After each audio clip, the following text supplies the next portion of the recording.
98.7 WFGR. That is Paul McCartney's take on Live and Let Die. It is 8:18. Andy O, Dave Cackley. Do you have any traffic to get to us?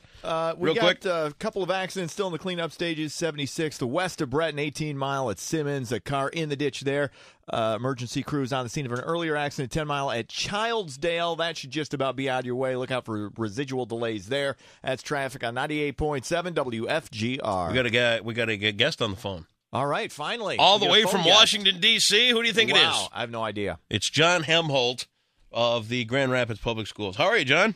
I'm doing well. How are you? Man, you know. We're doing. I've been getting up at 2, 3 o'clock in the mornings for 12, 15 years now. So loaded question there, John. Did you really want to know? I did have to get up pretty early this morning in order to deal with the delay in our staff development with the weather. I'm the one that gets to go on and post to the Grail network and send out the emails and the Facebooks and all that. Oh, very nice. What's the password for a snow day? Yeah.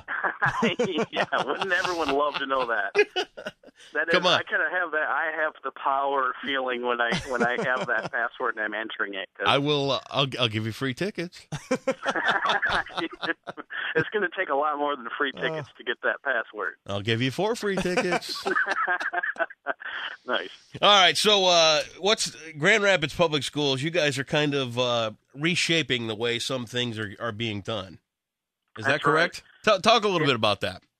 Sure. Our superintendent, Teresa Weatherall-Neal, introduced last October a comprehensive and bold transformation plan that really focuses on basically stop doing what's not working, take the savings from that, and invest in what is working. So expanding successful schools like City High Middle School, like our theme schools, like Centers of Innovation, and closing some of those schools that have been persistently failing or that are under capacity, where you have a building that's built for 600 kids and there's only 300 in it. That's not financially sustainable. So you'd have a plan that really it's very difficult. It's hard. We're closing 10 schools. That's including a Creston High School.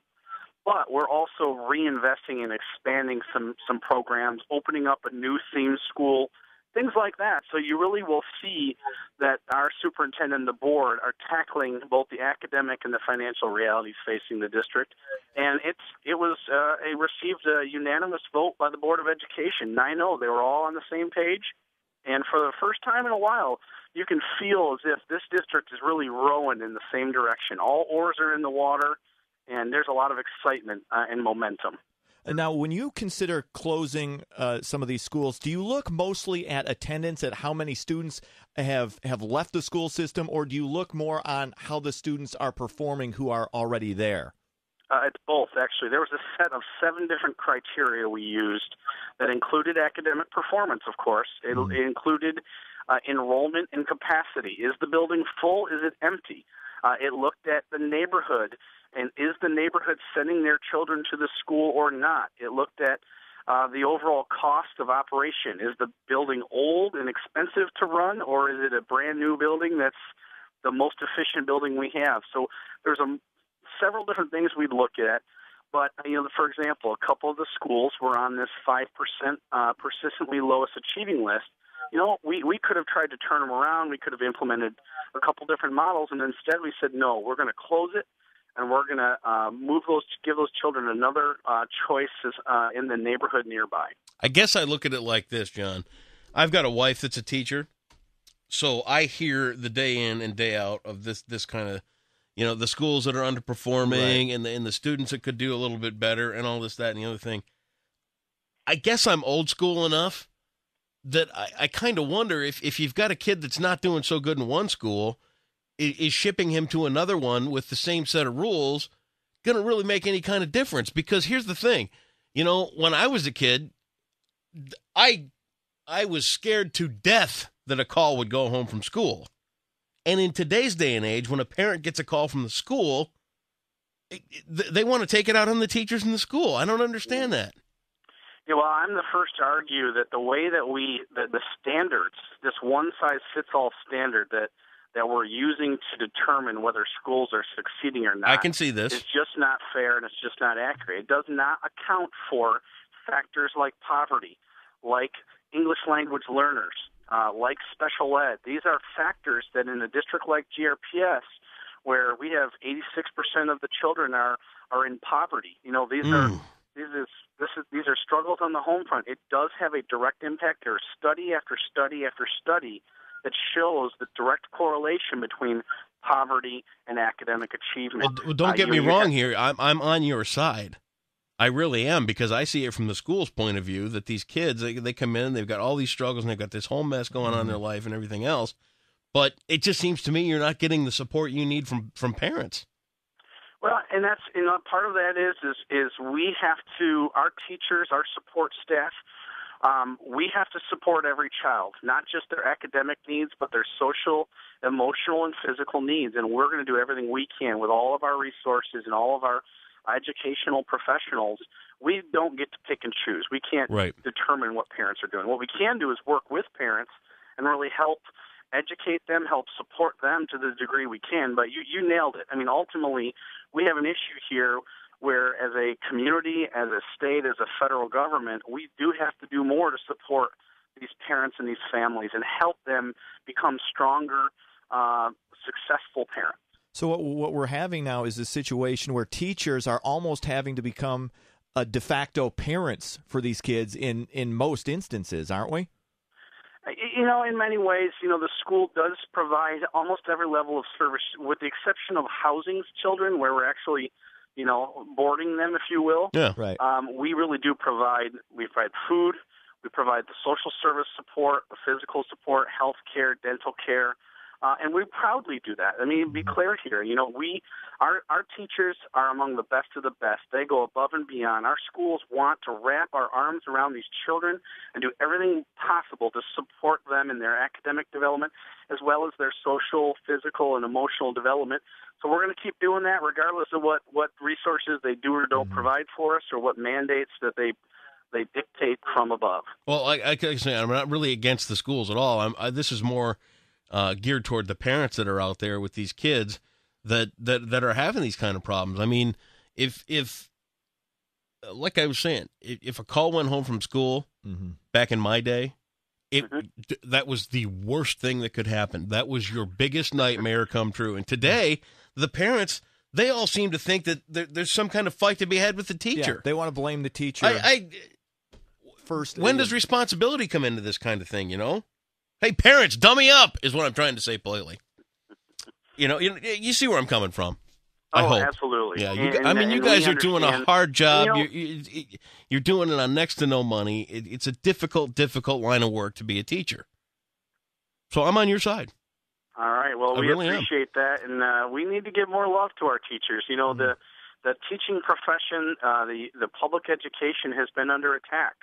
And it's time to turn that, because you know what? These are some of the best, most dedicated people in these communities. They're the bedrock of the future, of developing the future workforce and the future economy. I mean, that is if there's one core thing that this community needs to be united around, it's supporting these children and these teachers and helping them succeed, which means the neighborhood succeeds, the community succeeds, the region succeeds. So, I'm with you. Have you found more parents willing to work with teachers as opposed to working against them, as seems to be the case far too often? Oh, yeah, absolutely. In fact, I'm not sure if you're familiar with the Believe to Become initiative. It's targeted in 4 neighborhoods. And part of what they're doing is working to empower parents, to really support them and educate them on how to be better advocates for their children, how to support their children at parent-teacher conferences. I mean, it's literally saying, here's questions to ask. Here's basic things. You know, read to your child 20 minutes a day. Check their homework. Make sure they're in school, attending every day. I know this seems common sense, but you've got to imagine there are some people, they're living minute to minute, hour to hour, job to job. They're trying to make ends meet. So the world is somewhat chaotic for some of these parents. And so we've got to remember, they're just trying to get by. And so the more we can do to educate them, some of them, they may have been parents at a young age, 16, 17 years old. They may not know a lot. They may not know better. Yeah. So how do we educate them? We got to remember that as a society, those are the realities that some of these parents and guardians are facing, and so we're going to do everything we can to support them. So, all in all, you know what? I think our teachers get a fair amount of support.